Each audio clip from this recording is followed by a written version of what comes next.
Today we're gonna learn about some serpents in the monsterverse that trump Godzilla in multiple ways. Even though a lot of them are bigger, they're still a lot weaker, but not always, you know? Leave a like on the video, subscribe to MindQ for being freaking awesome, and let's get into it.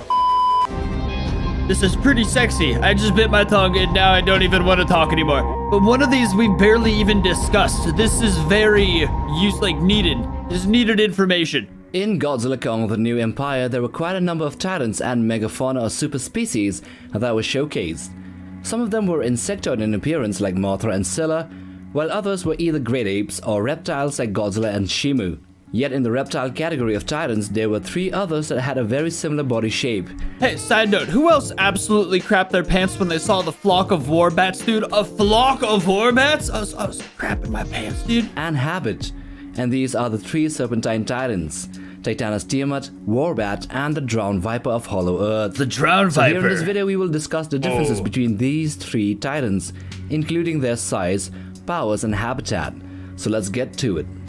Let's begin with their description, starting with Titanus Tiamat.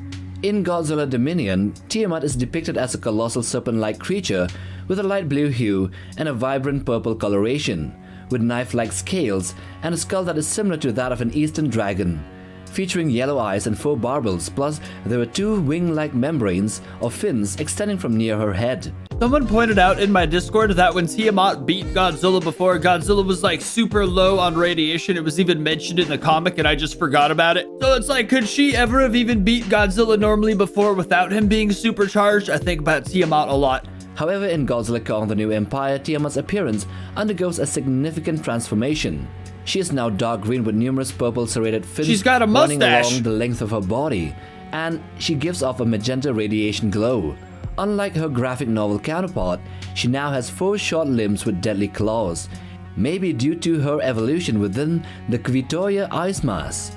Her draconic skull remains the same but is now surrounded by yellow frills that can open and fold, and depending upon her mood. Additionally, her fins now glow with a bright bioluminescent magenta hue, which enhances her appearance as well as her intimidation display. Now let's take a look at the Drownviper. Dude, honestly, I didn't even really notice like arms or legs. Arms or legs being added to that is insane. The whole scene went by so fast. These are gigantic titans. They are serpent-like creatures that lurk in the depths of the vast lakes of Hollow Earth. They have an eel-like body which is also like an aquatic snake, with shimmering blue-silver scales and striking yellow stripes all over. Whoa, dude. There are 3 formidable spiked fins that run along the long serpentine bodies, starting at the back of their draconic skulls and extending down their necks. Their mouths are filled with rows of needle-like teeth, and they possess squid-like radula, which are kinda like tongues with teeth, and this adds to their menacing appearance. Despite their massive size, Drownvipers are masters of stealth, and they are ambush predators of the lakes and often wait for long periods of time before sneaking up on unsuspecting victims. And then we have the Warbat. First seen in Godzilla vs. Kong and then again in the new entry, these Warbats are gigantic titans. They are serpentine and reptilian with grey-brownish colorations, and they possess 2 striking reddish membranous wings that extend from their upper body spines. I just realized how, because Kong could barely kill like a couple of those. He needed help. He didn't have his axe to the Beast Glove yet, but he still needed help. Can you imagine if a freaking flock of Warbats went after Kong? He'd be screwed, dude. And they emerge from the top half, extending outwards like an Indian cobra. Could Godzilla survive that? These wings are supported by long spines, which are actually extensions of their rib cage, and their torso are snake-like, which are designed to maneuver through the Hollow Earth's rugged terrain when their wings are not in use. Their massive snake-like heads are equipped with 2 enormous 14-foot-long fangs protruding from the bottom jaw, and accompanied by rows of needle-like teeth. These Warbats share great resemblances with the Kaiju King Cobra of the animated Godzilla the series. Let's start the first comparison, which is size. The official stated sizes of 2 of these 3 titans have been announced, and for the last one we can only estimate with what we have seen. Titanus Tiamat has been described and then again shown clearly in a GXK movie to be 847 feet long. Dude, do you guys realize how long 847 feet is? It's like almost 3 Godzillas, I'm pretty sure. Probably a lot less, but it's like coming up on it. Damn it, I was gonna check my size comparison poster, but Ryan Reynolds is blocking it. I have the weirdest furniture. Or 258.2 meters long, making her one of the longest titans till date, longer than even Godzilla but shorter than Shimu and Nakika. The Warbats from Godzilla vs. Kong are shown to be immensely long. One was capable of wrapping its snake-like body around Kong a couple of times, and still have its upper torso towering above Kong. Clearly, it would have easily been twice the height of Kong, but officially it has been stated that the Warbats have a maximum size of 428 feet long, or 130 meters, which is just half that of Tiamat. Now the Drownviper also shows that it can coil around Kong with its long snake-like body. Dude, so that's nonsense, right? We all agree that official nonsense, that official size release for Warbat's nonsense. Like freaking Skarkey's whip was like a Warbat spine, wasn't it? They're so much longer than what he just said. Which appears to be even longer than that of the GVK Warbats. This dude's huge. Therefore, it would be around 300 meters or 1,000 feet in length. But who knows what the official statistics will be. Exactly. Depending on the size geniuses they hire. What he just exactly what he just says. The size geniuses, they're a bunch of freaking goobers over there at the Monsterverse. Now let's take a look at weapons and abilities. So what we have here are 3 titans with a similar body structure, which is snake-like, and they all have heads with jaws full of teeth, deadly teeth. The Warbats have the addition of membranous wings that can suffocate prey and also use them to fly with.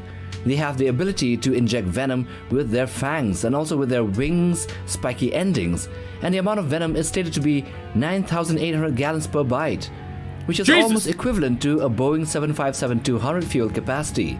Using a method called the razor wing death mask, Warbats often smother their prey to death with their wing membranes. And lastly, they have never been found to be alone.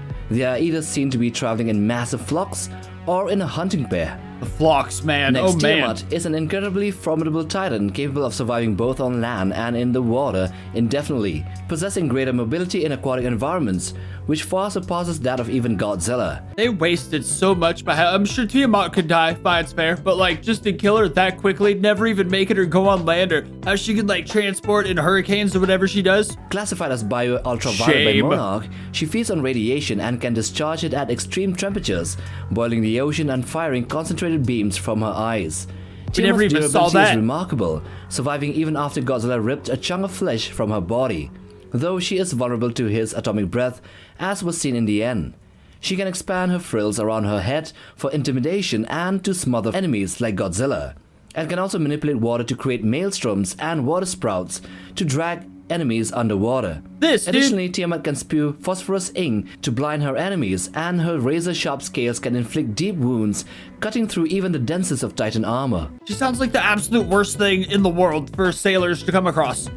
From the 3, the Drownvipers are the ones with the least of abilities in addition to their size and strength. Nevertheless, this creature is a formidable aquatic predator capable of staying underwater indefinitely, but also can breach the surface to ambush their prey.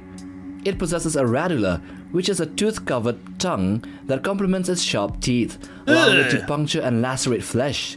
With impressive speed and agility, Drownvipers can swiftly attack, coiling around their prey in a rapid succession of movements to prevent escape and strangle them to death just like an anaconda or a python. That tongue is insane. Despite their large size, they are still agile enough to overpower titans as large as Kong. While the fight was not seen in full, we can infer that it is only thanks to the axe that Kong managed to survive and defeat the aquatic Leviathan. I agree. Now let's take a look at their habitats and their habits. All 3 titans are said to be predatory creatures, but with only the Drownviper and the Warbats having shown their carnivorous nature. Tiamat was only shown to absorb radiation, and maybe that's her only food source, and that her teeth are only for territorial fights and defense. She is also the only one of the 3 to reside in the surface world, often occupying underwater caverns and ice shelves, and swimming around the ocean. The Drownviper is an ambush predator that lurks in the large lakes of Hollow Earth. I think they call it the Drownviper because it's a viper that drowns its prey. Just cracked that code, thought you guys should know. And they are solo creatures.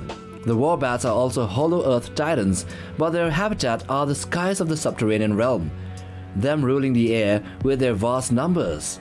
They also are stated to be able to traverse on land and even ambush titan prey from higher altitudes, gliding to their victims like ambush predators. Like they had ape hunting groups out for various reasons. I feel like if a flock of Warbats would have seen those apes much smaller than Kong, it would have been a feast, dude. So now lastly, in comparison, we have the Drownviper maybe being the longest, but that's up to the VFX artist to give us a solid figure. Otherwise, Tiamat is the longest of the bunch. It does When look like talking the about longest, strength, that random Tiamat Viper. can be concluded to be the most powerful due to her razor-sharp fins, her ability to control the water around her, and even blast enemies with magenta radiation powers. The Warbats might be lesser in strength in comparison to the Drownviper and Tiamat, but they have numbers on their side. Thing is though, imagine if a Warbat got a chance to bite down instead of just trying to suffocate. I feel like it'd be a whole other game, like Kong would have been screwed. And also the ability to inject thousands of gallons of venom, Yeah, that. which might immobilize even the larger Titan enemies.